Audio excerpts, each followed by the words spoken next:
Very good evening to all.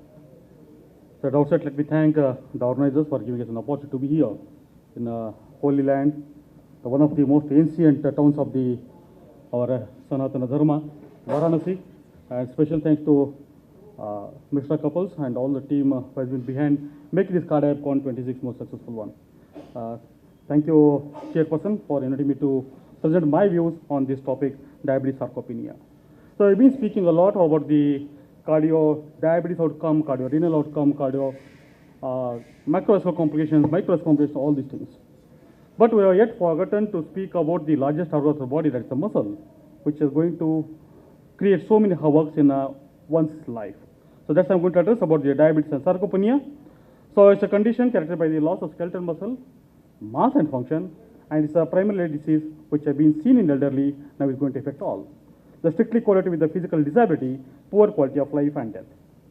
The sarcopenia is can be well explained by this picture. You can see the muscle mass in a young gentleman who is aging of 35 years, and whereas the elderly gentleman who is 65, how the muscle mass starts shrinking, and if it is diabetes, it's going to be compound more and more. So risk factors for this sarcopenia is the age, gender, physical activity, diabetes, malnutrition, smoking, and extreme sleep durations. The associated conditions will be the fat mass may be preserved or even increased when lean body mass is lost in malignancy, rheumatoid arthritis, and aging. This increasing of the body fat and losing in muscle mass despite the normal body weight comes with the marked weakness known as sarcopenic obesity. An important correlation between the inactivity and loss of muscle mass and strength. This suggests that the physical activity should be protective factor for the prevention, but also the management of sarcopenia. So body composition changes as the age advances. The sarcopenia, there's a decline in the muscle mass, the strength and performance, which again further going to lead to decline in the physical activity, low energy expenditure, insulin resistance, and further leading to further inflammation, leading to sarcopenic obesity. And obesity is going to compound it by increasing the abdominal and visceral fat. So what can we intervene? One of the first steps is to ensure that the sarcopenic patient is receiving correct and sufficient nutrition. It is important to prevent or postpone the onset of this condition to enhance survival and to reduce the demand of long-term care. Interventions for sarcopenia need to be developed with the most attention on exercise and nutrition interventions, which we all are failing in addressing our own diabetic patients in giving the best possible diabetes quality life. The incidence and the prevalence of metabolic and musculoskeletal disease are increasing. The classical characteristics of type 2 diabetes is insulin resistance, inflammation, advanced glycation, and products which get accumulated and leading to increased oxidative stress and negatively affect various aspects of muscle health. Sarcopenia and type 2 diabetes are they have got a bidirectional relationship. So these are all the things which are going to enhance the sarcopenia, whether it's inflammatory conditions such as the cognitive ulcerative disease, malnutrition or cachexia, physical inactivity, endocrine disorders which can be low testosterone or low growth hormones or IGF-1 or corticosteroid abuse. Even the malabsorptions because of the short bowel syndrome or celiac disease, these all things are going to push our type 2 diabetes patients towards sarcopenia and going to reduce the quality life.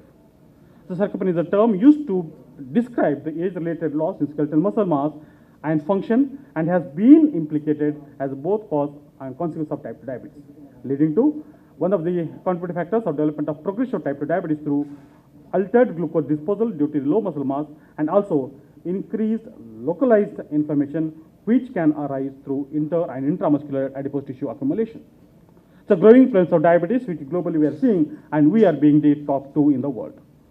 Thus, the sarcopenia also, the prevalence is increasing, and we are contributing almost 17.5% of the sarcopenia in type 2 diabetes. So if you see the other countries, whereas Mexico was 16.7, China being the host for the largest diabetes population, accounts for only 15% of the total population suffering from diabetes sarcopenia. So we need to take with a pinch of salt, we need to address to our patients about their nutrition and increasing the physical activity, thus we can prevent them going towards the sarcopenia. The impact will be associated with the high risk of a wide range of adverse health outcomes, including poor overall disease progression, free survival rate. Post-operative complications will be more in these people. Longer hospitalizations are commonly seen in these people who are suffering from diabetes sarcopenia. Falls and fractures are very frequently seen. Metabolic disorders, cognitive impairment are common, and mortality in general population is more higher than the general people. So direct effect of the some of the drugs on body weight and muscle mass in type 2 diabetes, which have been documented by so many drugs, especially the metformin has seen there's a decrease in the body weight, but muscle mass is still unclear. So a recent molecule, which is celebrity molecule, what we're calling it as the GLP-1RA, it does reduce the body weight, but it has got shown many of the now studies which are coming out, it has shown that reducing in the muscle mass, which needs to be addressed very aggressively. The positive data pertaining to the relation between the glucose lowering medication and muscle health in humans, but purported that effects on body weight and muscle mass in type 2 diabetes are described. So how can you screen?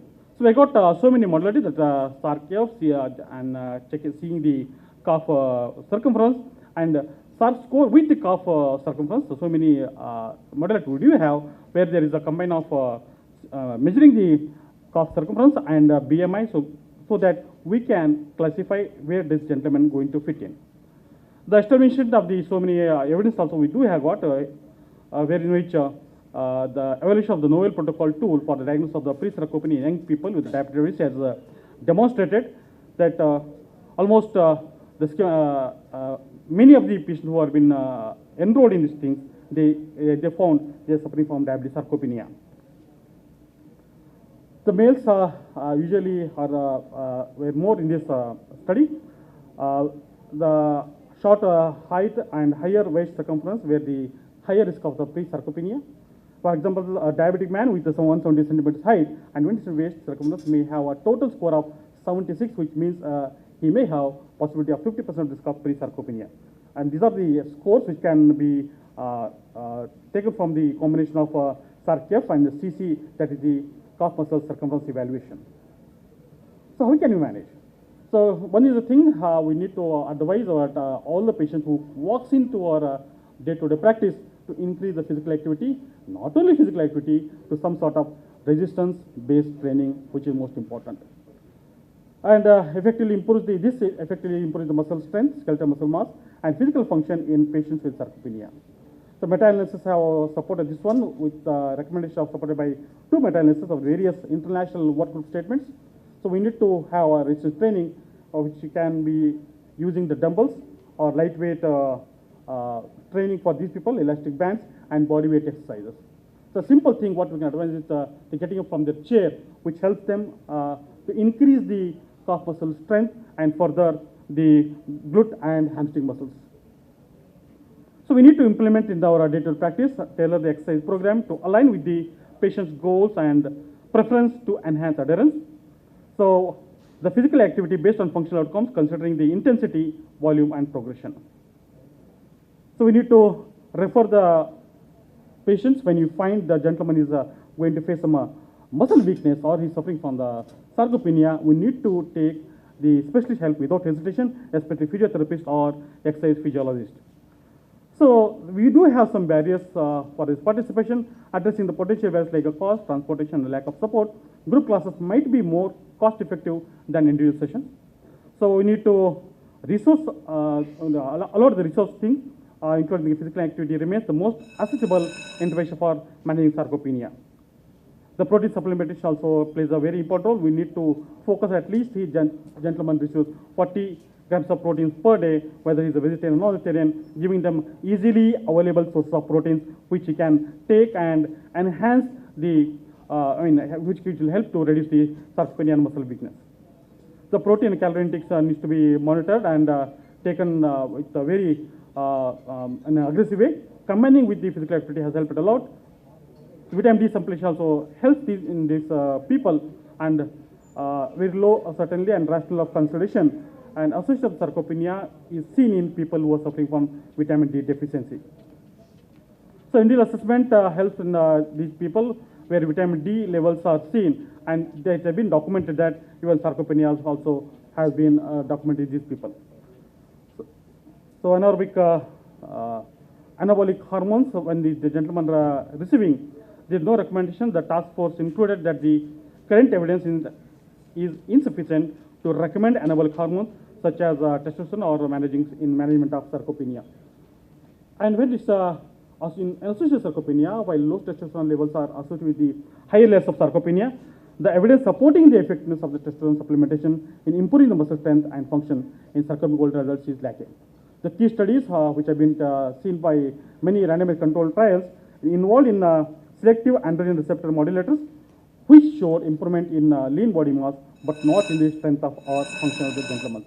So we do have some pharmacological interventions, still which needs to be backed by evidences. So as of now, the task force doesn't recommend the pharmacological intervention as a first line of therapy for managing sarcopenia. The certainty of the evidence is very low. So growth hormones also have helped to increase the muscle mass and nutrient retention, but did not improve the strength. The ghrelin agonists they have increased the muscle mass and growth hormone levels, but they have not helped them increasing the muscle strength.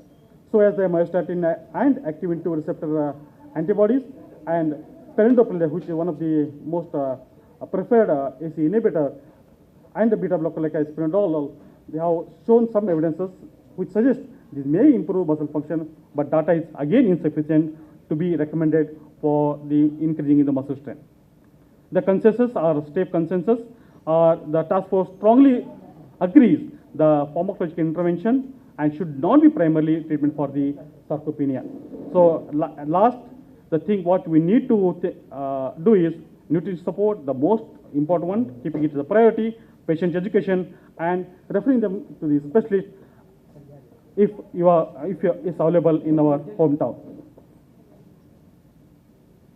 The future direction is what we are going to see, that the supplementation of mitochondrial targeted antioxidants, myostatins, and endothelin 1 and inflammatory pathways. By blocking them, we can help them to increase the muscle strength and muscle mass both put together.